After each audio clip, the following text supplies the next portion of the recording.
Welcome back to Andersen Acres. If you've ever wondered what exactly your ducks need to eat and how that diet should change depending on their breeding stage, you've come to the right video. Today we're going to dive into the nutritional requirements of ducks at different points in their reproductive cycle. Breeding birds, laying birds, broody birds, and even those raggedy looking ducks in their post-nuptial molt. So let's get to it. Not all ducks are eating the same thing at the same time. And they really shouldn't be. Their bodies are doing different things, whether they're building eggs, brooding a clutch, or growing in new feathers after the breeding season. And nutrition needs shift right along with these changes. Getting it right means healthier ducks, better egg production, fewer fertility issues, and smoother molts. So let's break it down, starting with breeding birds. When you're prepping your birds for breeding, or prepping your birds before you're collecting the eggs to hatch, you're aiming for strong fertility and stamina. Breeding drakes need good muscle tone and high energy, not fat. Overweight drakes can have trouble breeding and lower fertility. So you're going to want a feed that's around 16 to 18% protein with balanced calcium and phosphorus. I like making sure they have enough omega-3s in their diet. My guys get it by eating little bitty fishes out of the nearby bog. But you can do it by adding flaxseed or fish meal, or there are duck-safe supplements for that as well. Can I help you? Can I help you? Yeah, okay. He has issues right now. Anyway, so what does the... Yes, can I help you? Okay. Anyway, so what does the omega-3 do for your birds? Well, the omega-3 improves sperm viability in your drakes and overall egg health in your hens. Don't overdo the corn or scratch grains at this time. They're really empty calories. They don't do much for reproductive health.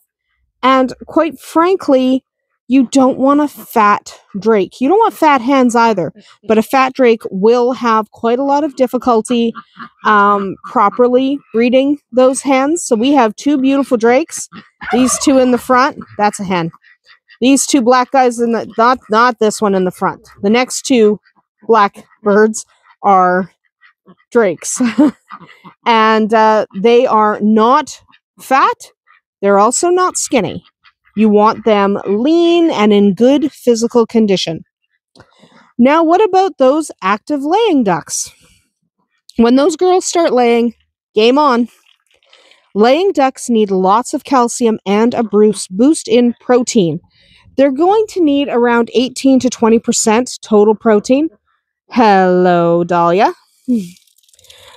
But they're going to need about 18 to 20% total protein in their feed. Look for a quality layer pellet or a mash, hopefully one that's specifically formulated for waterfowl, but an all flock or even a chicken feed that is safe for ducks will work out as well. Do check the packaging if it's a chicken food. Now, I would say 90-95% of chicken feed is perfectly safe for ducks, if maybe needing a little bit in the niacin area.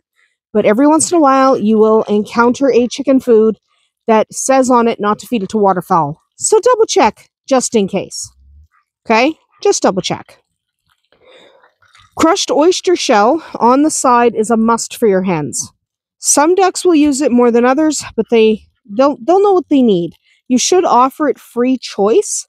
So don't mix it in the feed, set it in a separate feed container, and absolutely let them choose how much of it to eat or even when to eat it at all. I also give mine extra greens like kale and duckweed. This helps support general health, and always make sure clean, fresh water is always available. Ducks cannot digest dry feed without the appropriate amount of water, so make sure. Okay, what about feeding broody ducks? First of all, broody ducks are annoying. They're going to bite you. They might bite you. Not all of them do, but they can be pretty annoying. But broody ducks, if you're not using an incubator, you need broody ducks to hatch those babies. A broody hen isn't really eating that much. They generally don't when they're sitting on the nest. That's just the nature of broodiness. Okay? Her job is to keep those eggs warm. That's her sole goal in life when she is broody. I like to keep a high protein, easily digestible feed nearby, like a chick grower or an all flock crumble, something like that. And I like to have some cracked corn or something else that is a little more calorie dense while she's brooding because she needs the extra calories at that point. I like to keep those things nearby, not at all far from her nest. She's not going to want to go far. Water should also be right by the nest or she might not drink enough. Don't be surprised if your broody hens lose a little bit of weight. They shouldn't lose a lot, but they will lose some. Okay? Some is normal, a lot is a problem. So keep an eye. So what about after the babies are born? Well, mama's not feeding them anymore, but once they don't need her anymore, she may start to molt. This is called the post-nuptial molt. After breeding season, your ducks, that was a quail followed by a turkey. But after breeding season, your ducks will go into a molt, usually late summer, maybe into fall, when they're done laying eggs for the year. This is going to mean feathers everywhere, bald spots on your ducks, and really kind of grumpy birds. I don't blame them for being grumpy. I wouldn't like it either. Molting takes a lot of protein.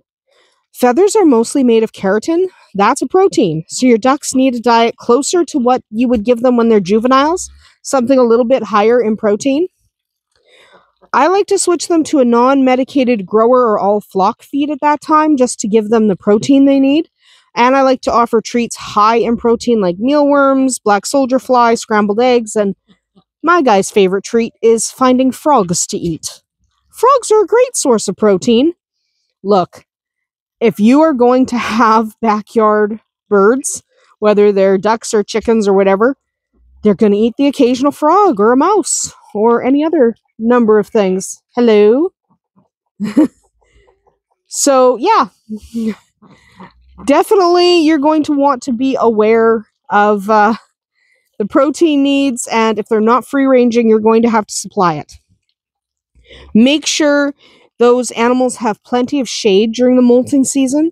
They need clean water and minimal stress. They're vulnerable during molt, and they're going to need a little TLC. So, give them some snuggles. Finally, a few quick tips to avoid some really common mistakes.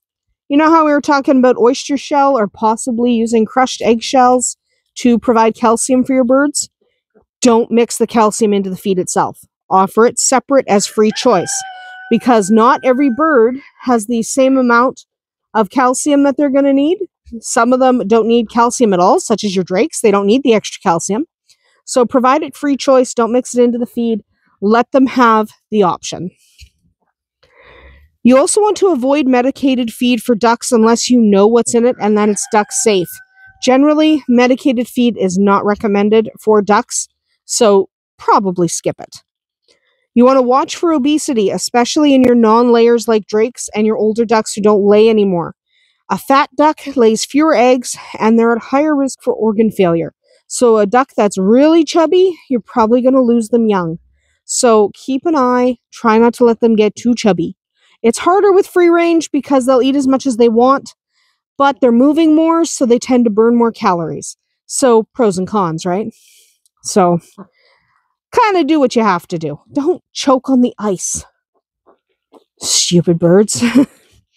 Finally, you want to check your feed labels.